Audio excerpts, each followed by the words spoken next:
15 heures, l'heure du crime. Ici Carl Brochu, François Legault, Isabelle Brèche, Tête Audrey, Sophie Guécard, Valérie Plante, Régis Labombe et Louis Marchand.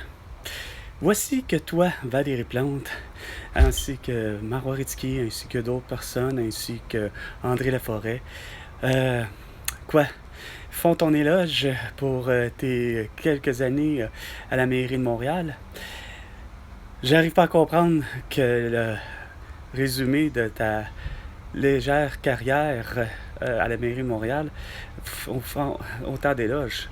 Car moi, Carl Brochu, a vu plutôt la catastrophe, et non pas à cause de votre génocide à l'atout, mais bel et bien parce que toi, Valérie Plante, t'as vraiment pas compris ni du cul ni de la tête que pourquoi qu'il fallait avoir des publics-sacs, avoir des accroche-portes sur l'île de Montréal et avoir des véhicules, des parcomètres, etc. Parce que non seulement ça, le fait de ne pas avoir ceci, je te l'ai dit, le fameux Archambault Musique est fermé sur Sainte-Catherine, le restaurant Le Club Sandwich est fermé, le restaurant Délicatessen La Capri est fermé, le tout est fermé, il y a plusieurs commerces est fermé, comme Chapeau Henri. C'est pas parce que les gens trouvaient que c'était impopulaire, les chapeaux.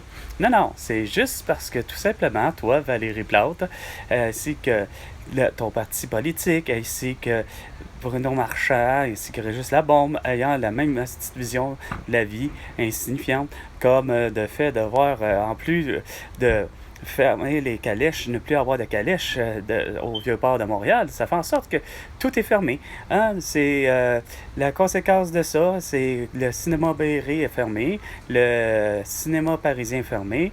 Qu'est-ce qui est fermé aussi ou déplacé de son artère principale, hein? Que ce soit le Forum de Montréal, que ce soit le 281, que ce soit les arcades, que ce soit le billard, que ce soit le fameux Pierrot et deux Pierrot qui était excellent sur Saint-Paul dans le Vieux-Québec, pas dans le Vieux-Québec, mais dans le Vieux-Port de Montréal.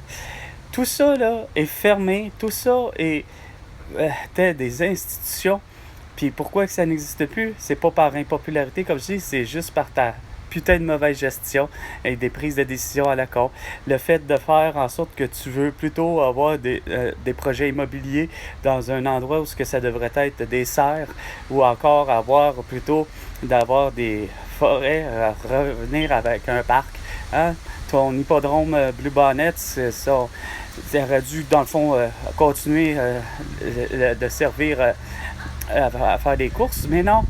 Mais toi, tu veux faire une ville dans une ville, c'est-à-dire avoir la ville de Sherbrooke pratiquement dans les quartiers où était l'hippodrome de Blue Bonnet, quand pourtant ce beau terrain-là, il y a le groupe U2 qui s'en est servi pour faire un spectacle.